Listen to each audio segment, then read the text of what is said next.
त्याचं निर्मिती वारीच्या माध्यमातून नागपूरमध्ये या ठिकाणी बुटीबोरीत आज त्याचं भूमिपूजन करण्यात आलं। जवळपास 10 गिगावॅट इतकं प्रोडक्शन हे होणार आहे आणि चायनाच्या बाहेर सिंगल फॅसिलिटी म्हणून ही सर्वात मोठी फॅसिलिटी होते आहे। ही अत्यंत आनंदाची गोष्ट आहे। मुळातच सोलर मॉड्यूलमध्ये नागपूर आता एक इम्पॉर्टंट शहर म्हणून या ठिकाणी तयार होत आहे आणि यापूर्वीही अजून 3 कंपन्यांनी या ठिकाणी त्या संदर्भातला करार केलेला आहे। एकाचं काम अत्यंत ॲडव्हान्स स्टेजमध्ये आहे, त्यामुळे पुढच्या काळामध्ये एक सोलर मॉड्यूलचं केंद्र म्हणून नागपूर आपल्याला उदयाला आलेलं पाहायला मिळेल। एलपीजी की क्या परिस्थिती है महाराष्ट्र में? दावोसवर शंका लोक व्यक्त करत होते, मला असं वाटतं अत्यंत समर्पक उत्तर आहे, कारण या ठिकाणी जो न्यू एरा क्लिनटेक असेल किंवा ग्रेटा एनर्जी असेल, हे दोन्ही कोल गॅसिफिकेशनचे जे प्रकल्प आहेत, जगातली सगळ्यात लेटेस्ट टेक्नॉलॉजी त्या ठिकाणी वापरली जाते। एकीकडे कार्बन कॅप्चरिंग होणार आहे तर दुसरीकडे ग्रीन स्टील तयार होणार आहे। मला असं वाटतं की देशामध्ये मोदी सरकारने 7 प्रकल्पांना मान्यता दिली, त्यातले 4 हे विदर्भात आलेले आहेत, त्यातल्या 2चं भूमिपूजन आपण केलं आहे। आता हे इथे आज 3रं भूमिपूजन मी केलं आहे। 3ही प्रकल्पांचे करार हे डावोसमध्ये झाले होते आणि आज त्याचं भूमिपूजन होत आहे। मला असं वाटतं की हे खरं उत्तर आहे।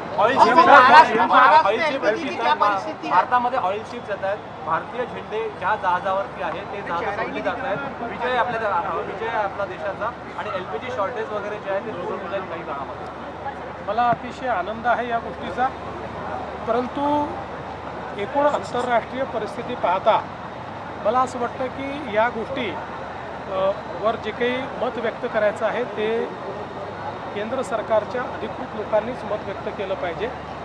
मात्र जे लोक मोदीजींच्या नेतृत्वावर शंका व्यक्त करत होते त्या सर्वांना मोदीजी नेहमी आपल्या कृतीतून उत्तर देतात। आणि आपण ऐकलं असेल तर अमेरिकेतल्याही फार मोठ्या राजनयिकांनी सांगितलं की आज जगामध्ये वेगवेगळ्या देशांमध्ये समेट घडवून आणण्याची ताकद कोणाची असेल तर ती नरेंद्र मोदीजींची आहे।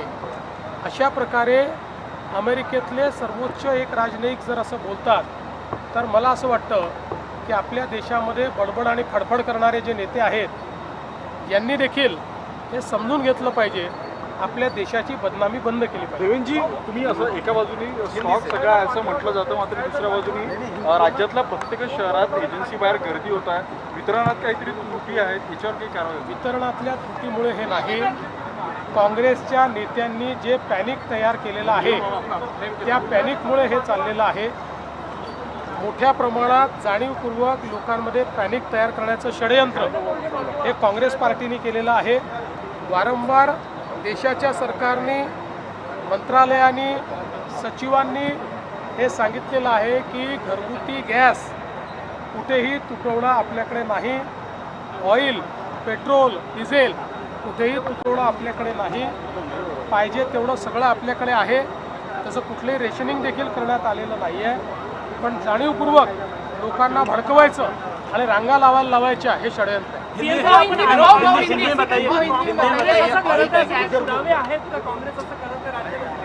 पुरावे काय? स्वतः राहुल गांधी सांगतायत, तिकडे नाना पटोले आणि ते बाकी करतात वडेट्टीवार, अजून पुरावे काय पाहिजे? ऑयल टैंकर्स इंडिया में आ रहे हैं, ऑयल टैंकर्स इंडिया में आ रहे हैं, मैं इतना ही कहूँगा, प्रधानमंत्री मोदी जी के नेतृत्व पर सबको भरोसा है।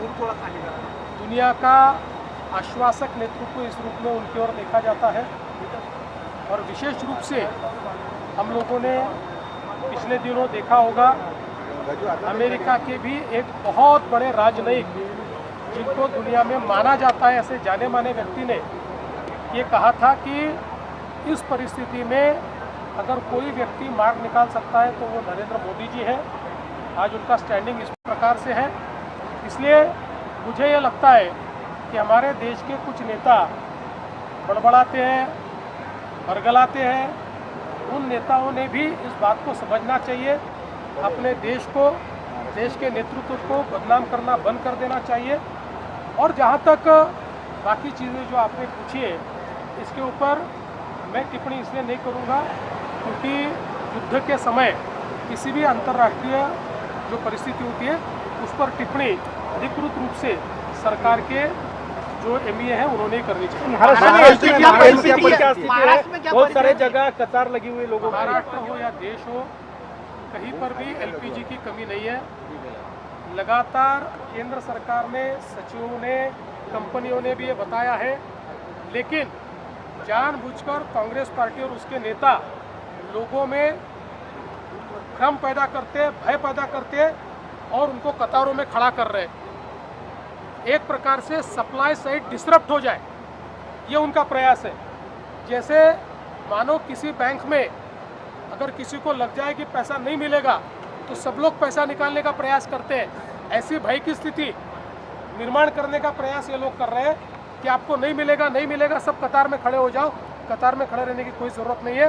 ये देश के लोगों को बरगा लाने का काम काँग्रेस ने बंद करना चाहिए। थँक्यू भाऊ। तर नागपूरमधून मुख्यमंत्री फडणवीस यावेळी बोलत होते। काँग्रेसकडून अफवा पसरवल्या जातात, मात्र देशामध्ये आणि राज्यामध्ये घरगुती गॅस सिलेंडरचा कोणताही तुटवडा नाही असं